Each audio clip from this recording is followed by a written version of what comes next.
What's up, people? You're watching an episode from Mouth Keep Talking, the quarantine version. I'm Ryan D'Souza, aka The Savage Vibe. And for all the new viewers out here, I make productivity videos, I make vlogs, and I make podcasts. So this is all you can expect on this channel.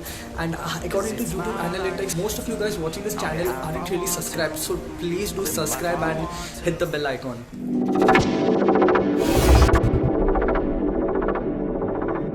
Now we know that Breaking Bad was clearly one of the best series that was ever made for TV drama. So a series that is similar to the concept that I seen in Breaking Bad and I'm going to recommend for this episode is Ozark.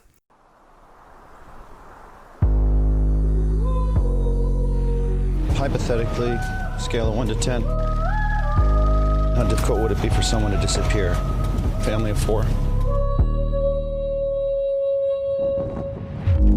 Lost out, beat up, dancing, found it. I found you somewhere down there, right there. You too wild, you too wild. Look around. Too wild. This place is death. You too wild, you too wild, you too wild, you too wild.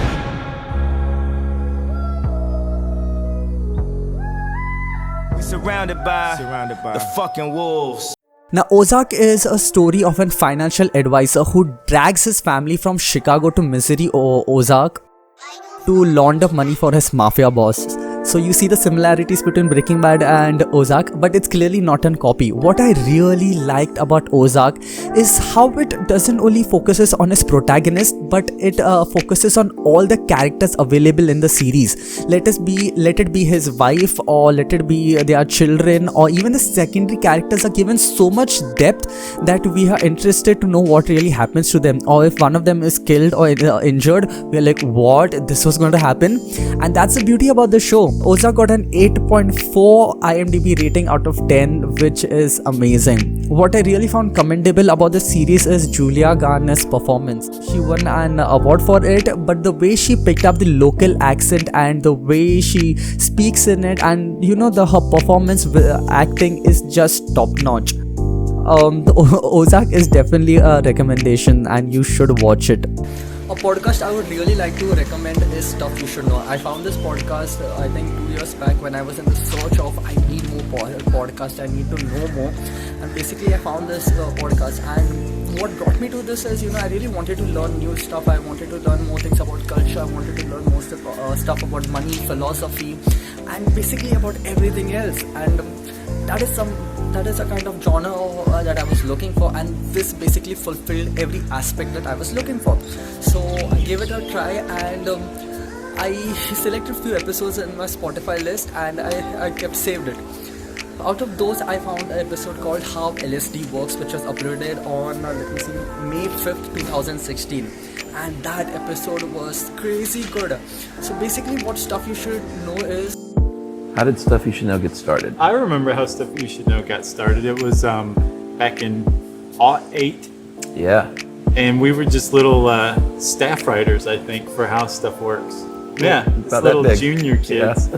And the guy running the show at the time, Connell Byrne, came along. He pulled out his cigar and he said, well, let's start making a podcast. Get to it. You, and you. Go, make a podcast. And we said, it's 2008. You can't smoke in the office. Yeah, and no one knows what a podcast is, too. Yeah. Those were two issues that we had to deal with right Sure. there. Well, he just approached you at first. He did. The idea originally was it was going to be whatever I was writing, and then whoever my editor was at the time, Right. we were going to get together and just talk about an article.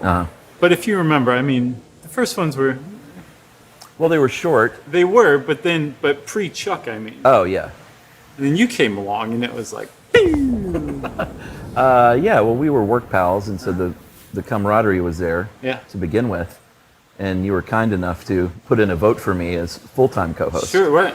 Well, Appreciate I remember after the first one, we came out, and Roxanne was there. She was just kind of standing there with her mouth hanging open just a little bit, just enough so that you knew it was legitimate.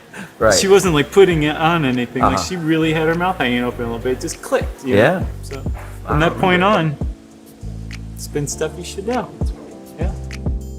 It's a podcast hosted by Josh Clark and Chuck Bryant, and basically they tell you, they select a topic, let's say LSD, and they'll whatever that they research, they talk about it. So how LSD was introduced, the history and the effects and the whole storyline plot. And if a person never really knew anything about LSD but only knew it as a drug, now they know the whole storyline. So that is pretty amazing. Now after Parasite won 4 Oscars, it changed the game for Korean cinema. Because not that Korean movies weren't great, but just that they didn't have the right amount of attention. And Parasite just did that. It gave them the right attention that they needed. Because right after Parasite won 4 Oscars, the Google searches were flooded with Korean movies, which Korean thriller, let it be Korean romantic movies, and that was just great. So one such film which achieved this milestone way before Parasite was Train to Busan.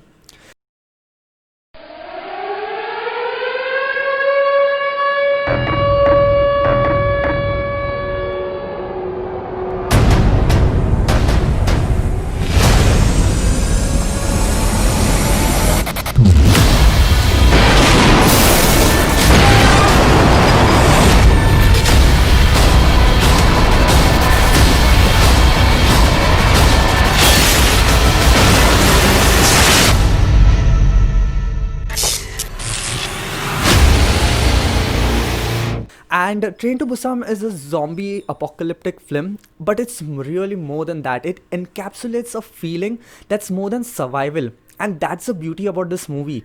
We've seen a lot of zombie movies, let it be Zombieland, Double Tap, World War Z, and even series like The Walking Dead, which is really amazing. But something that differs from Train to Busan and all these other zombie movies and series is that this encapsulates a feeling that's more than survival. That's how would people react if they came together and they seen the greater good. And it more than that, it focuses on 2 individuals, that is the daughter and her father. So the father is a workaholic, and because he is a workaholic and he cannot spend time with his family, this has led to a divorce between him and his wife. So the daughter, she lives sometimes with the mother and sometimes she lives with the father. So now there's a time in the movie where the father has to gift his daughter a birthday gift. At this point, he doesn't even know what he wants to gift his daughter. It's not like he doesn't love her, but just that he doesn't know how to show her, and he's been so ignorant with this lifestyle, or with this hustle lifestyle of his, that it's so hard for him to find out the right gift. He takes suggestions from his assistant for a video game, and he goes and he gives that to his daughter, to just realize that he had gifted her the same gift just the previous birthday. And that scene is so emotional because it's just shot well, directed well, and acted well. And that's the beauty about this movie. It's more than survival. It's about this relationship between the daughter and the father, and how the 2 worldviews fight together. Because the daughter is of this worldview that we have to save people, we have to see the greater good in people, we cannot just leave people to die. On the other hand, the father wants only the daughter and himself to survive, and he knows that it's only them till the end. But how his character arc changes, and that's the beauty about this film. This is a must watch. This film was made on a budget of $8.5 million, but the box office hit was $98.5 million. Can you imagine that? That's how hit this movie was, and that too, this was a movie that was released in 2016. 4 years later, now there is a part 2, which is not really related, but it's with the same concept. It's called Peninsula. Just a fun fact.